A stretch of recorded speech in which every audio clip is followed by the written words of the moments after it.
Last weekend, I released a video talking about what I thought were the best dive watches under $1,000. I've been trying to think about what makes for a perfect collection recently, and specifically which budget pieces might feature, so I've looked at divers, GMTs and chronographs. Now, I don't necessarily think that a 70s inspired sports watch is a necessity, so I'm not going to claim that this belongs alongside those other videos, but I do think that it is my personal favourite style of watch. I did consider labelling this video Genta inspired watches, but I think that isn't necessarily true in every case, even if there are some clear design expectations for a sports piece. I'll try and outline what I mean by that in terms of the rule set that I followed for this video. First of all, there is no clear definition for a 70s inspired sports watch, so I've included pieces which I would categorise as such. Typically, I've looked for pieces that have shaped, angular bezel components, flat forward-facing cases, and often integrated bracelets. Of course, it helps if the advertising blurb for the piece talks about its 70s inspiration, or indeed if it is a reissue. Secondly, each watch featured has to be available for less than $1,000. And finally, each brand can only feature on the list once for the sake of variety. With all that said, let's get into the video.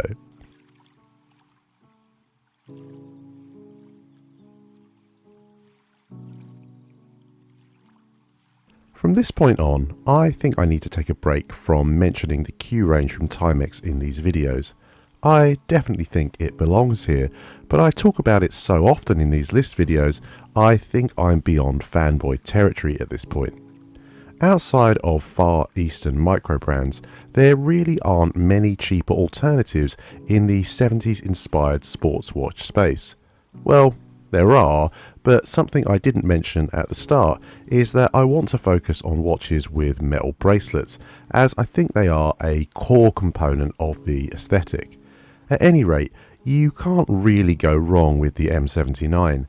There are so many variants available at this point, you're spoilt for choice. If the 40mm sizing is too big for you, there are 36mm versions of the quartz model available.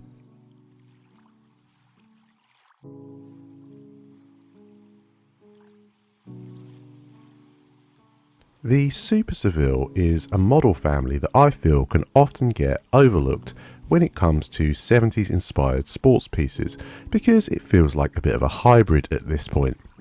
Whereas vintage pieces in the range are far closer in aesthetic to a day date, the modern iteration is more flared and angular, with a smoother transition to the bracelet, all the while still maintaining the fluted bezel, which is actually a fairly unique piece of design language for a sports watch that helps to set it apart from its competitors. It also packs a 262 kHz quartz movement, which is temperature resistant, highly accurate, and has a smooth sweep to the second hand.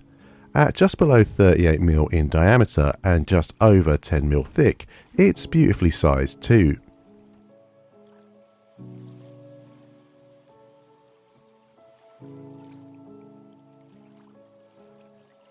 I think the PRX is probably the most obvious inclusion on this list. It had a big marketing campaign behind it at launch, leaning heavily on the late 70s vibe of the 1978 original to really tie the piece into its aesthetic. It's a great watch, and as the range has aged, it has added numerous sizes, styles, colorways and movements, so that it really caters to all tastes, though I dare say the digital variant is an acquired one. I personally have been tempted recently by the full lume dial, and also considered buying the 28mm mother of pearl version for my wife as a gift. I think anything that expands the choice on offer can only help a piece reach a wider audience.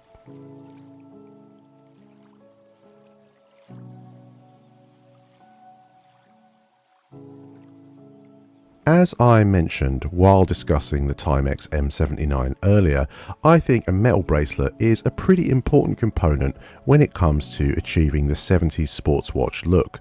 So I didn't feel that a regular Casio would be appropriate for a list like this. The full metal version, on the other hand, is absolutely deserving of being here. The market has shifted with these pieces recently.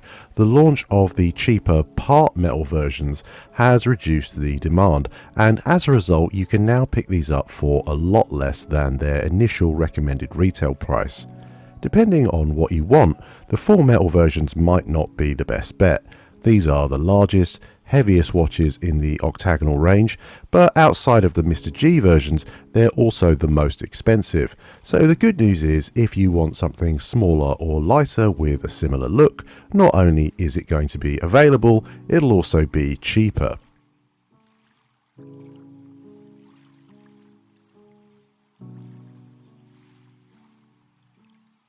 I'm always very hesitant about featuring this particular model on my lists, as while I think it's a real looker, it is very hard to actually get hold of, and you can either expect to pay a second-hand premium or have to join a waitlist to actually get hold of one.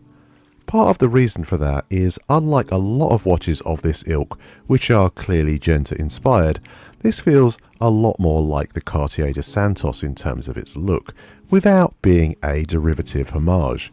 It's available in a range of interesting dial tones, measures in at 31mm across, but obviously wears larger than that as it's a square model, and can be spec'd with either an automatic or quartz movement, both for well under $1,000.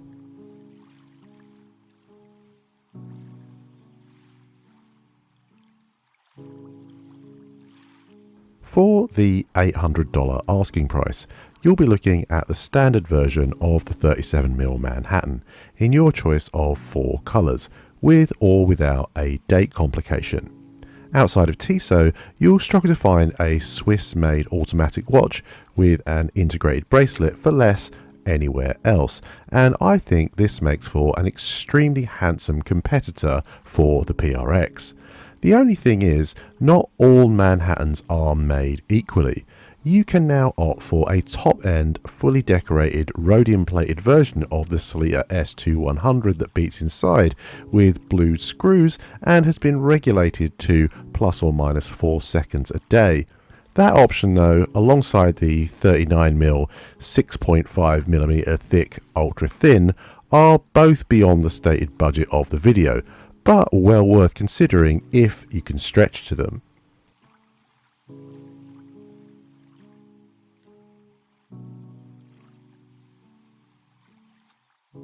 The Yema Urban Traveller is an interesting piece because while it clearly fits the mould of a 70s inspired sports watch, the design is more contemporary than a lot of its peers. I think that comes down to the dial patterning, which looks to me like it belongs on the airlock of a spaceship, alongside the hands and indices, which look like they belong on the control panel for said airlock. I'm not saying these as a negative. I think it gives the piece a really unique look to it, a mixture of past and present. One word of caution is that while the range does come with in-house movements, if you see one being advertised in the thousands of dollars, there is a version of this watch with their in-house caliber, which is considerably more expensive than the basic range.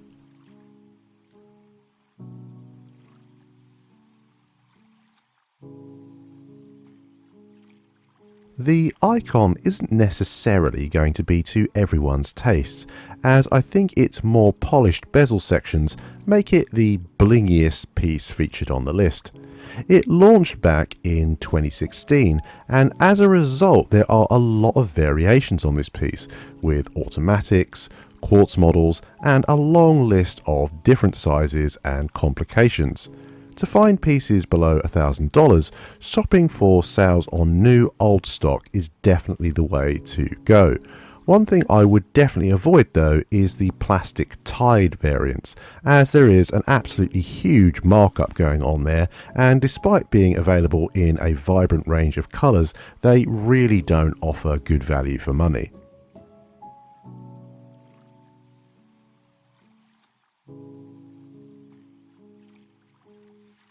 The F77 is my personal favourite watch on the list. Nivada Grenchen aren't the biggest brand, and you'd be forgiven if you've not come across them before. The F77 is a fairly uncompromising reissue of the original 1977 release. It's a near one-for-one copy, in fact. You might look at the bezel and think, that's another Royal Oak ripoff, and maybe it is, but at least it's a ripoff from the same decade. What I really love about the watch is the combination of that gradient textured dial with the domed sapphire crystal. It just makes for such a fantastic viewing experience whenever you check the time.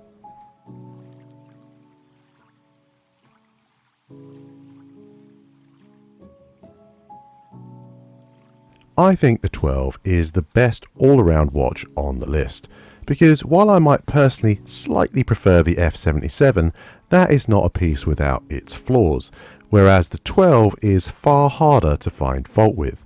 As the most expensive piece featured and creeping in just under the budget, this might sound like an odd statement to make, but I think it also represents the best value for money on the list too.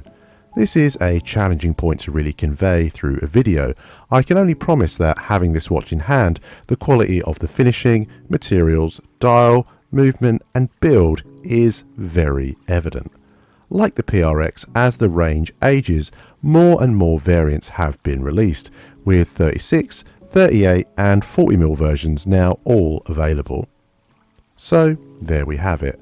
What I believe to be the 10 best 70s inspired sports watch offerings currently available for less than $1,000. As always, I'd love to hear your thoughts, questions and suggestions in relation to my list. Have you had any experiences with these pieces that you'd like to share? Is there more information you'd like to know? Or do you think there are other watches that are more deserving of being on here? I'm sort of wary of asking that final question, as I'm trying to save for a bigger piece at the moment and I'm so weak when it comes to these sports watches, but who knows, your recommendation might just be my next purchase. I'd just like to finish with an honourable mention or two. I think the Avig Valkyr is a really beautifully designed piece, but one that at the time of writing I could not find for sale anywhere, not even second hand. I'm also a big fan of the Frederic Constant High Life, but even second hand couldn't find one that snuck in under budget. It would definitely be my go-to if you can stretch a little beyond $1,000 though. As ever, thank you for your time. If you've enjoyed what you've seen or found it informative, consider dropping the video a like and subscribing for more content like this in future.